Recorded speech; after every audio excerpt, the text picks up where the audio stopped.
Hi and welcome to Z Games. Recorded live at 4ZZZ Studios in Brisbane and broadcast nationally over the Community Radio Network, Z Games brings you the latest gaming news, reviews and interviews from across Australia and around the world. You are listening to Z Games, the finest gaming radio program that this country has ever produced and will ever produce. I am Lee, and joining me in the studio, the man behind the machine, Razor. Hey. Mr. Jody Macgregor. Hello. And that's it. That's us for this episode. What are we doing? Lee, you have been playing Regency Solitaire. Damn straight I have. It's a solitaire game that's set during the Regency, so think Pride and Prejudice, where you play a young woman who is playing solitaire in order to ensure that her family is no longer ruined by the dastardly gambling of your loser brother. What a cad. He's a total cad. Edward. What a jerk. I hate him already. Yeah. Jody and I have been playing LEGO Jurassic World, so we've been exploring Illa Nubla, as well as Illa... Sauna, yes. You almost got there. Nearly. Well done. I've been having a lot of fun with that.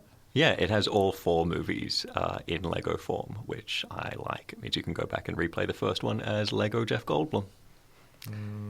But let's get this episode started with the week in gaming news headlines. Jody, some sad news about the Nintendo president. Yeah, Nintendo president and CEO Satoru Iwata has died in a brief message posted to Twitter. Nintendo said that the 55-year-old passed away due to a bile duct growth. Tributes from all sectors of the video games industry have been pouring in for the man who led Nintendo as they launched 2 of the most successful consoles of all time, the Wii and the Nintendo DS, as well as the GameCube, the 3DS, and the Wii U.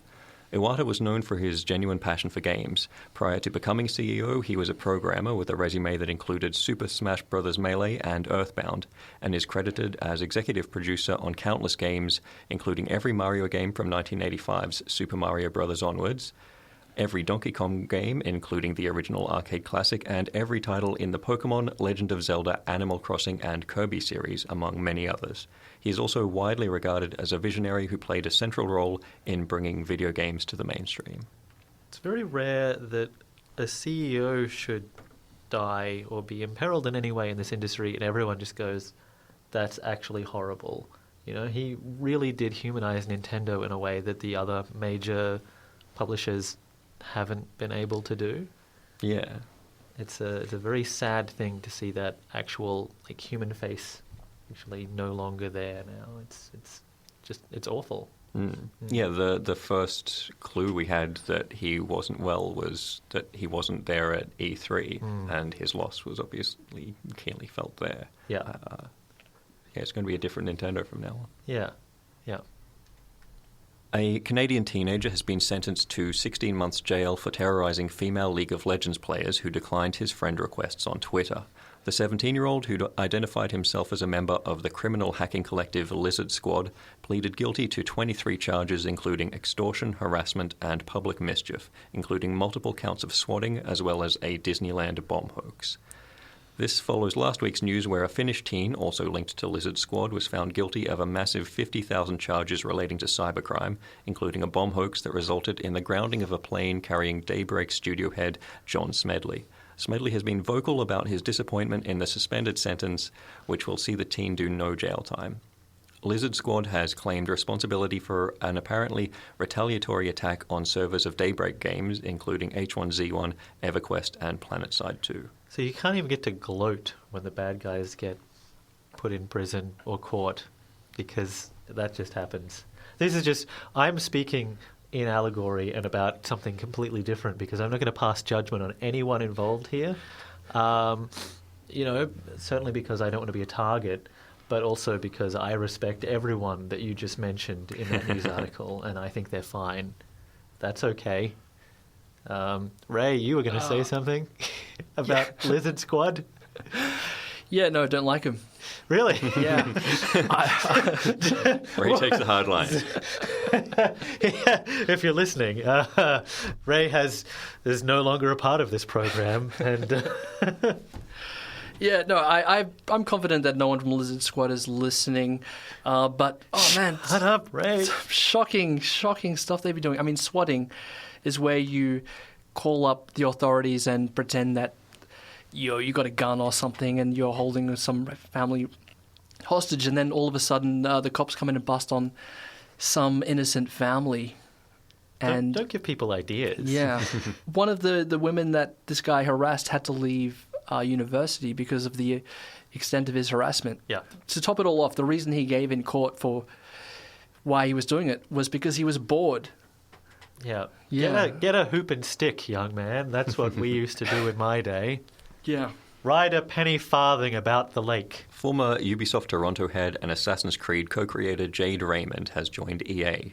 Raymond will now lead Studio Motive, but will also oversee Dead Space and Battlefield Hardline Studio Visceral Games, with her first project to be an adventure game in the Star Wars universe. You were saying, Razor, earlier that she's teaming up with the woman who oversaw all the Uncharted games as well, right? Yes, Amy Hennig. Yes, so Jade Raymond oversaw the Assassin's Creed games, Amy Hennig oversaw the Uncharted games.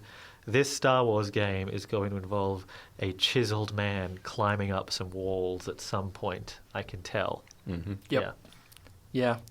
Well, they both know how to spend money and create good products as a result of that.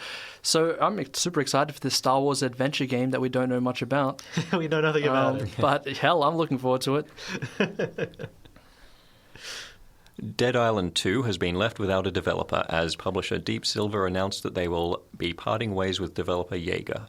No specific information was given beyond the announcement, but it seems that Deep Silver were dissatisfied with the quality of the work in progress. Okay, I quite like a lot of the games that Deep Silver have put out. Mm-hmm. That said, every game that they have put out has come out in a state that I would call at least partially broken. They make games that are wrong. They might be good games, but they're wrong. So how badly do you have to be going for them to say, we want no part of this, stop making this game? Like, did they just send them a box labelled Dead Island 2 that was just full of, like, clock parts or something? Like, what was that product? We may never know, but it does make me think that maybe there was another reason for this. Yes. Yes. So Jaeger did Spec Ops: The Line. Most famously, yeah. Yes. Have you played that? Yeah, it's quite good. It is quite good. It's the best modern military shooter there is because it's the only one with a brain. Yes. It's the one that says, maybe you're the monster all along. Yeah. Yeah. Spoiler alert. Yeah. So I would have liked to have seen their take on Dead Island, which would have revealed that you were the zombie all the whole time. I'm sure that's already been done. I think someone has already said that we are the Walking Dead. I think so. Once or twice. Konami has removed all mention of Metal Gear series creator Hideo Kojima's name from the front cover of Metal Gear Solid 5: The Phantom Pain, in another indicator of the split between the two. Kojima Studios appears to have closed, with the website and social media accounts closed. Konami has assured fans that the series will continue despite Hideo Kojima's departure from the company, which is expected to happen after the game launches in September. This is a messy breakup that we're all watching. Yeah, that's exactly what it's like. Yeah. Particularly like this right now, the petty removing of the name from the box cover. Like that's... Yeah. And either side could be doing that as well. Like it could be Konami going, you didn't get to have your name on it. Or it could be Kojima going, no, you take my name off it. Take my name off it. I want no part of this. Yeah, it's an Alan Smithy game. Yeah, it's petty either way. So Konami, this is a spiral that they're on, isn't it? Yeah. Ouch. So this and Silent Hills, Mm-hmm. The dissolution of that, and their announcement that they're going to be focusing on mobile and free-to-play games now. Does that fill you with hope, Jody? No, mostly dread. Dread is what I'm mostly full of, yeah. Also the fact that they're planning on continuing the Metal Gear Solid series after Kojima leaves. I don't know. I don't think that's a good thing, especially if their focus is on free-to-play and mobile titles. I don't want to see, Solid Snake Endless Runner. Yeah. Really. Yeah, I think the nuance of the Metal Gear series is, the extravagance of it is forgivable because you're just like, well, that's Kojima's style. He does this weird stuff. He's the master of it. But you don't want to see them hand them on to someone else. You don't want to see, like, I don't know, the rights holders for Twin Peaks hand that over to director McGee. You know, David Lynch is no longer attached, but if you're into like surreal weirdness, this guy's all over it. It might seem a little contrived. Yeah. And you don't want to see a Terminator film that's not directed by James Cameron. No one does. And you don't want to see a Jurassic Park film that's not directed by Steven Spielberg. Exactly. I don't know about that. Lee, you have been playing Regency Solitaire. I have, yes. Yep. I thought I'd take a break from my usual man shooters and murderers and what have you games. What does this offer over the other Solitaire game that I used to play back in Windows 95? A lot of things, actually. A story. There was no story in Windows Solitaire at all, apart from the fact that the smiley face suddenly appeared on the sun on that one deck of cards. Remember that? No, I don't. There was a deck of cards that was like a beach scene, and every time that you skipped a card that you could have used, a little smiley face appeared on the sun mocking you. So go back and check it out. Yeah. So the only thing I remember is when you'd beat the game, all of the cards would dance around the screen, and they would just do that indefinitely. So I would like leave it there for a few days to show everyone that I'd beaten Solitaire. Yeah, yeah. They always missed one corner though, just because of the way that they launched off. It was always, if you were anally retentive as a child, that would have driven you mad, like me. So this is dramatically different a product actually. It is a solitaire game. It's a little bit casual. It's a nice change of pace for me off the back of the endless dreariness of Batman to play a solitaire game where you are playing a young woman during the Regency period. So the 30 years prior to the Victorian era where you got a lot of Jane Austen novels set. You are attempting to restore the glory of your family and also avoid marrying your grotesque neighbour, Mr. Bleakley, who is rubbish. He's rubbish. He sounds rubbish. What's rubbish about him besides his name? Look, he's a bore. I think that's very important. But does he have a job? I guess. He has some money. Clearly, he's interested in marrying you despite the fact that you have no land nor title to your name. So that's, your father says that's one of the good things about him, but he's just gross. And there are way better dudes, especially if you go to Brighton and you meet a handsome gentleman by the name of Mr. Worthington. Now, that guy, marrying material. Right? Mm-hmm. So the game is all about you playing young Bella, attempting to restore your family home so that you can eventually host a ball and perhaps Mr. Worthington will ask your hand in marriage. And the way that you do this is you play a whole bunch of games of Pyramid Solitaire and you rack up weird RPG bonuses and have storyline bits happen in between different games. So is Bella the character actually playing solitaire to achieve all of these things, or is the solitaire an abstraction that represents you doing something else? It is an abstraction. I'm not quite sure what the metaphor is. Some people have posited some things that I'm not sure I can really say on air. I probably could, but...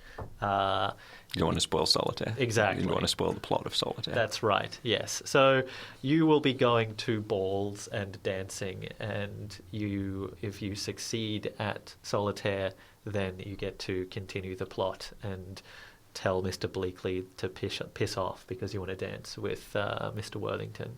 And while you're playing Solitaire with these carefully arranged card structures, you will be unearthing new items like pearl necklace, stuff like that you then equip on your character, and these give you special powers in your future games. So she's like some sort of magician, or maybe a witch, if you will. Yeah, okay. So the cards come together and there's magic properties that she can conjure magical necklaces that can be used to entrance people to get them to marry her. look, I'm not going to go that far, really. There's equipables, absolutely. You deck out your parlour, you put up statues, and you hire harpists, and you get paintings of the rest of your family, and all of these things give you bonuses. So there's a Cupid statue that you find underneath some of the cards early on.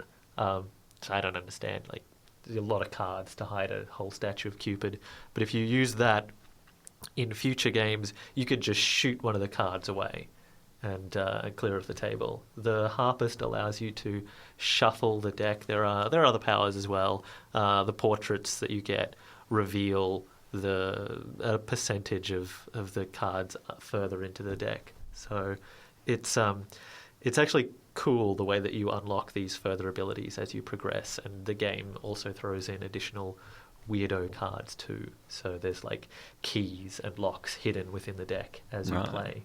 Yeah. It sounds kind of like Fairy Solitaire, which I talked about on the show before, in which you would find like eggs underneath the cards, and then you could grow them into creatures, and there were also like magical spells hidden underneath cards and so on. That had kind of a rubbish plot, though, whereas this sounds like it actually has an amusing plot. Yeah, it has quite an amusing plot that is well told and beautifully illustrated. So between game sessions, there will be story bits. They bookend each set of matches of Solitaire that you play and progress the story of Bella as she really gets incredibly lucky dealing with her godmother, who's really interested in her hooking up with Mr. Worthington, as opposed to the disgusting and rancid Mr. Bleakley, who sucks.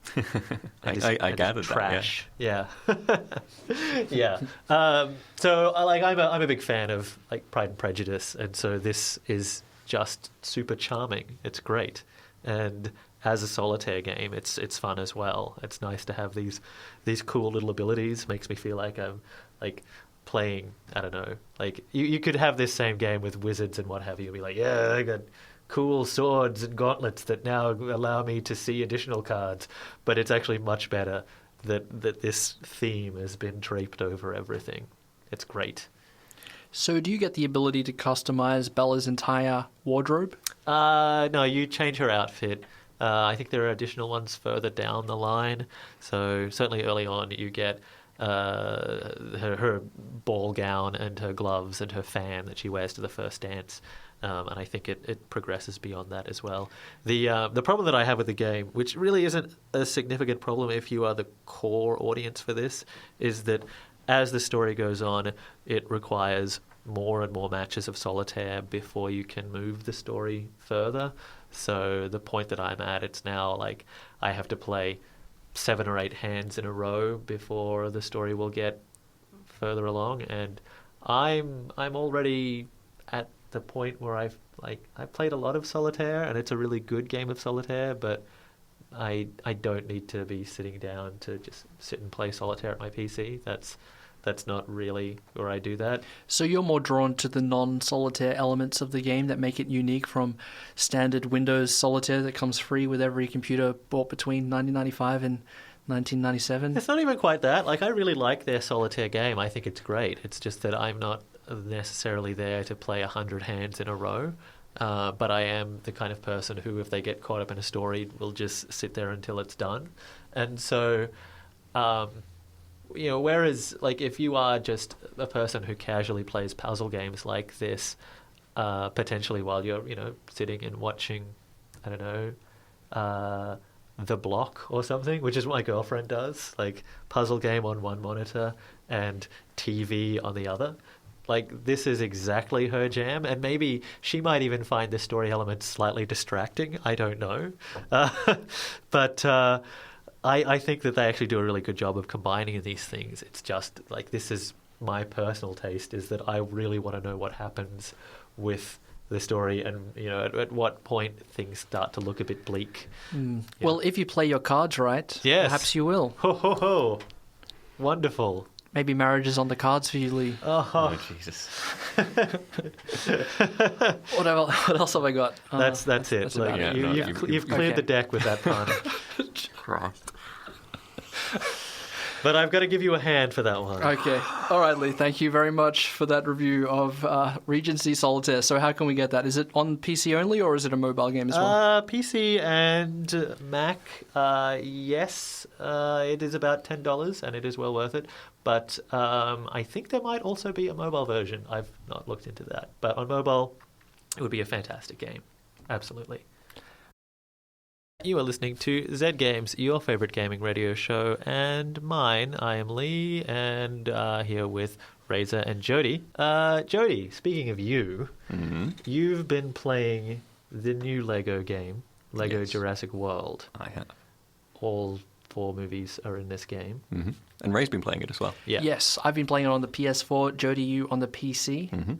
I was really surprised to see that all 4 games were included on this. I didn't read anything about it going in, and after being disappointed with LEGO The Hobbit, which finished abruptly after the conclusion of the second movie's events. And then they were just like, yeah, we've decided we're not going to do the third one because no one cares. Yeah, and then, after everyone who played this game had enough by this point, so... Exactly. So, coming into Jurassic World, LEGO Jurassic World, and getting more than I expected was a pleasant surprise. Yeah, it is really fun to go back and replay the movies from the start. It's interesting the way that they've done this is by taking a lot of the voice performances from the movies themselves and then just sort of scrubbing them and putting them into the cutscenes between levels of the game. So you actually hear, Laura Dern and Jeff Goldblum from the first movie. But everything's tweaked slightly, and the cutscenes, of course, are exaggerated in the way that the LEGO games do, like that really over-the-top cartoony style. Yeah. So the things that became memes from the first movie are all even more mimetic now. Like when Jeff Goldblum does his super weird laugh on the helicopter, that bit. Yeah. Now he's like bouncing around and like tipping winks at Laura Dern, and they made Jeff Goldblum overact even more. So they made Jeff Goldblum. Yeah, Yeah. they Goldblumed him. Wow. Wonderful. That's one of my favorite things about this game. Is just that, especially about the first movie, because the later movies, especially the third one, didn't give them quite so much to work with. There's no Goldblum. There's no Goldblum at all. Yeah. You have like William H. Macy and Taya Leone, and those levels feel quite underdone. And the cutscenes, it's like they're just getting through them as quickly as possible. And then you hit the fourth movie, and suddenly everything expands again. And it's like you can tell which movies the developers enjoyed by how much effort was put into those particular levels. So it's like the third movie is just a single level. It's noticeably shorter than the others. Because I was watching a playthrough of it, or maybe some early footage, and I noticed that the first scene, or one of the early scenes, is the introductory scene with Sam Neill and Laura Dern's character, where there's that punk kid who's like, he looks like a giant turkey, and then and Sam Neill threatens a child with a sharp object, and they've turned that into a level. Yes, that's great and also weird, right? That's just there's no drama there for one to insert a video game level. Yeah, because that's not really what they've done. They've taken the bits that people remember and the funny bits and built around those rather than necessarily building around, the bits where somebody got eaten, because this is a game for children, and so they go to quite some length to show you that nobody who appeared to get eaten actually got eaten. They all narrowly escape or do really weird stuff, like the lawyer who gets eaten by the T-Rex. On the toilet. Yeah, he's got like a toilet brush, and you'd see him later inside the Tyrannosaurus Rex's mouth, brushing his teeth for him. Well, he's just like chilling and helping out. Like, right, okay. Yeah. What happens to they make friends. Dennis Nedry? He survives. Right. You see him getting chased around by those little spitty dinosaurs. What are they called? Those the guys. guys who spit acid. And he just never stops getting chased by them. There's a cut to him towards the end of the levels based on the first game where he's like still getting chased by them. Great. Yeah. Yeah, Dennis Nedry, a.k.a. Newman from Seinfeld.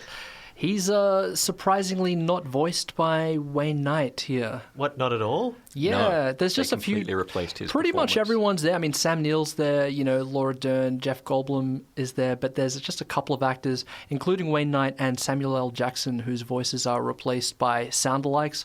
Or even in the case of Newman, he doesn't really sound anything like him. No, I think it's Jody Macgregor, the guy who does the voice of Bender. That's who it sounds like. That's Weird. And in the later movies, there are a couple of those as well, where just like one or two secondary characters have had their performances re-recorded, like Pete Postlethwaite from the second one, and blah, blah, blah. Yeah, so I'm not sure if it's to do with licensing issues, like those actors just didn't want a bar of this game, or whether the soundtrack just wasn't available for them to splice in the way that it could be used for the game. Because I know that they haven't really reached into the raw audio. They haven't had access to the studio recordings. They've had to actually take the sound bites from the films themselves, which means that there's some distracting background audio to get rid of. Yeah, there's definitely some less loss of quality when you hear the stuff that's been newly recorded, and they got like Chris Pratt and Bryce Dallas Howard from the fourth movie to record new bits. It sounds very pristine and like it was recorded in an audio booth, but then the actual clips from the movies, it all sounds a bit lower quality and weird. Right. Like in the LEGO Lord of the Rings game, they had the same issue. Yeah. So the LEGO Jurassic World games, you get to play as the cast and the dinosaurs and have fun platforming puzzle adventures. Mm-hmm. Do they deviate in any way from the previous games? They do, mainly by the fact that you get to be dinosaurs. In all of these games, you can unlock a huge cast of characters, like cute minifig versions of all of your favorite characters from, the Marvel Universe or the Lord of the Rings or whatever.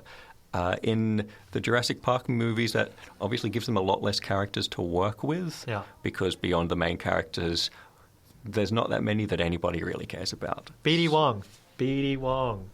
He's the doctor from the first... He's one of the technicians who was also the scientist guy who helps out the cast of Law & Order SVU. They bring him back for the fourth movie. Oh, really? Yeah, he's the one cast member. Oh, wow. So, yes. Okay. You can play as BD Wong. Oh, man. All right, that almost makes up for Wayne Knight not being in it. Mm-hmm. Yeah. Yeah, so everybody's going to have their favorite character, and you can play as all of those, but... they're all just people. It's like, do you want to be the paleontologist or the paleobotanist? Yeah. It's not like choosing between Iron Man and Thor, where you have a radically different power set. You can be an elf or a wizard. That's immediately different. Yeah. Whereas in this, it's like, which scientist or annoying child would you like to be in this level? How does Jeff Goldblum's mastery of the magical science of chaos theory translate into a gameplay mechanic? Occasionally there will be equations written on like whiteboards, and he can solve them. You just memorize like a sequence of 4 like colors lighting up, and then for no reason that's ever explained, there'll be a secret hidden behind them. Chaos theory, my friend. Yeah. Chaos theory. Yeah, gold blocks find a way. Yeah. Yeah. Sam Neill's character, Dr. Grant, isn't it? Yes. You know how he's got that raptor claw at the start of the first movie? That's his power. Whenever there's vines that are blocking your way, he pulls out the raptor claw and he can slice them. Nice. Yeah, I thought that was pretty funny. Yeah, and Dr. Ellie Sattler, the paleobotanist played by Laura Dern, she can grow plants, which you can then use to reach higher areas by jumping off them. And she can also leap into giant piles of dinosaur poo and then pull like power-ups out of them. Because she does that, totally. That's exactly what happens in the movie. I remember that scene. She dives right in. And that Triceratops pile of poo and pulls out, gold blocks. Yes. Yeah. I mean, it's berries in the film, but obviously they've got to theme it. Mm-hmm. Yes. It's very strange. Also, the kid in the third Jurassic Park movie that sort of goes missing for 2 weeks and he has to survive in the jungle and he goes like all Rambo style and hides in the trees.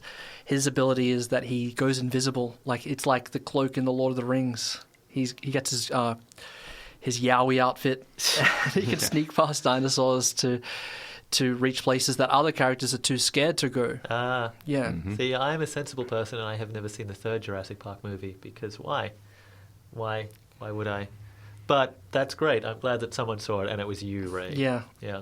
Well, I almost didn't see the movie because I just couldn't buy the fact that Dr. Grant would ever go back to the island. I mean, why would you go back? Yeah. You've seen people die by Tyrannosaurus Rex. Yeah. Seen people get disemboweled by raptors. I'm not going back. He didn't go back, though. He went to a different island. He You went to Ila Sorna. Oh yeah, the island that didn't have the fences. Yes, that's right. Yeah, the much we went to the more dangerous island. Yeah. Now we've been talking about LEGO Jurassic World. It's one of the games in the long-running LEGO franchise. And before that song, I was talking about how when you play as Dr. Ellie Sattler, you get to leap into gigantic piles of dinosaur manure. One of the things that you have to do that for is to unlock new dinosaurs to play. Like you dive in to the dinosaur poo, and then it will tell you if a dinosaur is sick, what you need to cure that dinosaur. And then you have to run around and find those things in the area and bring them back to that Triceratops or whatever. I would just play a game that's that. That's the whole game. Mm-hmm. Yeah, that sounds amazing. Well, the best part is then that you get to be that Triceratops or Yes. a Stegosaurus or a Brachiosaurus or whatever. And that's the main thing that's new about this LEGO game compared to the previous ones. You actually get to be a dinosaur. And those were my favorite parts of this. What about you, Ray? Yeah, I liked it when two dinosaurs are fighting. Instead of just watching as a human, you get to actually be the dinosaur for the fight, which is not as good as it sounds. I mean, it's basically a quick time kind of thingo, but it was still cool. For some of them, I think maybe in the fourth movie, there's a bit where you're an Ankylosaurus and it actually lets you control that character and swing its tail around and smash up some other dinosaurs. And that was a lot more fun than the stupid quick time events, which this game is full of. Every time you get attacked by a raptor, it's the same quick time event to fight them off, and that happens a lot. Yeah. Yeah. That's one of the frustrating bits. Right. But back to being a dinosaur, Yeah. because that is rad as hell. Like, every one of them has a different moveset. The Triceratops has this charge attack that can knock down blocks that will get you to certain areas. And when you're the Brachiosaurus, the scale of it is insane because you feel as huge as a tiny little plastic Jeff Goldblum is like an ant by your feet, and you're stomping around this huge island. Both of the two islands are open, so in between levels or once you've finished the story levels, you can explore them at your will and find more dinosaurs to unlock and just roam around them as the T-Rex or a baby Stegosaurus or whatever, and that is super fun. Yeah, that's cool. Do you get to play as any of the dinosaurs during the first movie, during the bit where the T-Rex is chasing after the Jeep? You're in the Jeep, or are you the dinosaur? You're in the Jeep, and then once you finish that movie, there's a bonus level where you play as the T-Rex. Yay! I was hoping you'd be able to play as the T-Rex. Yeah, there are all of these bonus levels after each one where you play that scene from the dinosaur's perspective. Good, and good you get choice. to try to eat people. Yeah. Do you get to try to eat the kids in the kitchen scene? No. Oh, man. Because that sequence is done as this weird Rube Goldberg puzzle thing where the kids are building elaborate traps to trick the raptors rather than, running away from them. I'm happy with that as well, actually. It is actually pretty funny. Otherwise, that's just a stealth sequence where I'm wetting myself. So, no. Yes. Not happy about that. Yeah, that is one of the things that works out very differently in the game to how it works in the movies, like all of the scenes in which someone gets ripped up or eaten. Yeah. You even get to see the characters who survived the early movies. By the fourth movie, there's just a quick background shot. They're still there. They've all grown beards and they've been hiding in the wilderness. And suddenly the plot has returned to the island they were on. And they've just been living there in the background all this time. It's very funny. Yeah, that is good because the Jurassic Park films are not necessarily child friendly with all of the disemboweling and what have you. So the LEGO games are really good because they're for people of all ages, and a good thing here is the multiplayer implementation here. So I played it mostly in two-player mode, and I was very happy to see that most of the time you're mostly working towards the same goal, doing at no time is one player just standing around while the other player is solving a puzzle. There's always multiple things to work on. Oh, cool. And if there isn't, then there's at least a whole bunch of Lego objects for the other player to smash open. Mm-hmm. That has been an ongoing frustration with the series, is that even some of their best puzzles involved one person doing the cool thing while the other guy sort of stands there. And the best ones were always when the two people are doing their own separate thing. How obtuse are the puzzles? At times they are maddening, especially for a kid's game.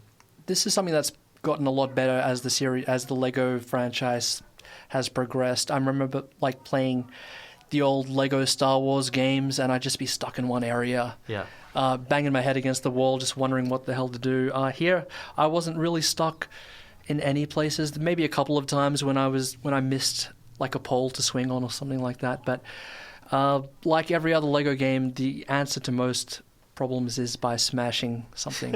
Yeah, smash a thing and then build something out of the blocks that you get by smashing that first thing. Yeah. And that's how you solve about half the puzzles. And there's a lot of things to smash, and if you're a little bit OCD and you have to smash every block, you're not going to be done in a hurry. Especially once you get to the open world roaming place when the 2 islands open up. It is like we had to actually say, okay, let's stop smashing and move on to the next objective. We had to limit our smashing time. But, if you've got a child or, someone who's a child at heart that just loves to smash stuff, this game will take you maybe 3,000-4,000 hours to beat. So value for money there. Yeah, if you want 100% this, then good luck with that. And with whatever else you do with your life, you won't have much of it left. Well, do you have anything more to say about the game there, Jody? I did want to point out that there were some bugs in this one, which seemed more pronounced than other games in the series. Maybe because I'm playing this on PC. I fell through the bottom of the world a lot of times, which isn't something that I'm used to happening. Yeah. Especially when you're playing the characters with gymnastic abilities. They have like special areas that only they can jump to. And so instead of jumping yourself, you just have to position yourself exactly right and wait for the press A prompt to appear. And while I was doing that, every now and then, Jeff Goldblum's gymnast daughter from the second movie would fall through the bottom of the world forever. And then you just have to reset to a previous checkpoint. Look, it's been a while since I've seen the second movie, but I think that is a plot point. That's why she never appears in the series again. Right. That's it. Yes. Yeah, it happened to me a couple of times playing on the PS4 version. There was one time when I was using the Bubble Mobile.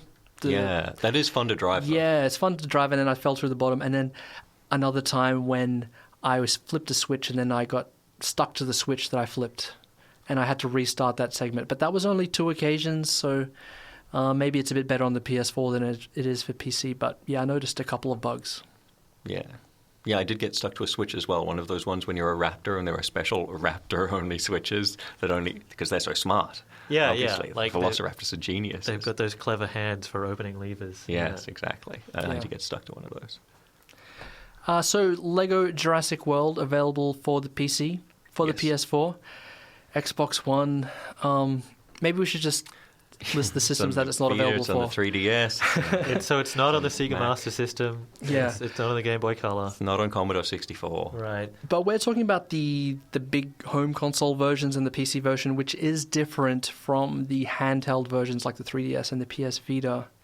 They're typically stripped down, simpler versions, so we can't really talk about the quality of those. Yeah, they always take out the open world bit, which is one of my favorite bits of the recent LEGO games. So it's a shame that you miss out on one of the most fun parts. Yep.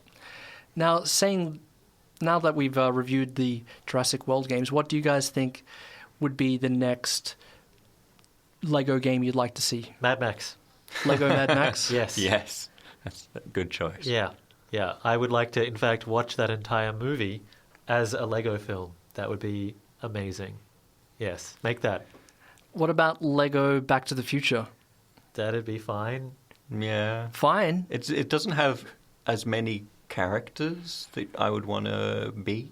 Yeah, but you could do outfits like, you got 50s Marty McFly and he's in a trench coat and... Yeah, that's fine. That's fun. That's all good. I mean, Dimensions is going to give us all of this, right? The new Lego game. Yeah, it has Doctor Who in it. Yeah. And all of the Doctors and all of the What? I ridiculous haven't heard about Lego Dimensions. Well, we'll discuss that on next week's show then, Ray. No, tell me now. No. It's the next Lego game, and it's different universes colliding, so it's everything that has ever been Lego in one game. Yeah. Cool. Scooby-Doo gets to hang out with the Doctor and Dr. Emmett Brown. And Gollum. Okay. And Batman. Yes. Cool. Yeah. And Lego Marvel? No. No, they haven't done Marvel. Yeah, Marvel aren't included because it's anything that Warner Brothers have access to ordinarily. So surprisingly, Warner does not have easy access to the Marvel characters.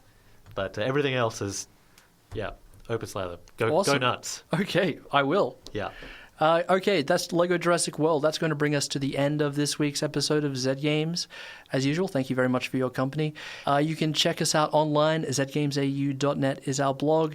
Facebook.com/zgamesau if you want to chat to us there. Catch you guys next week. Bye.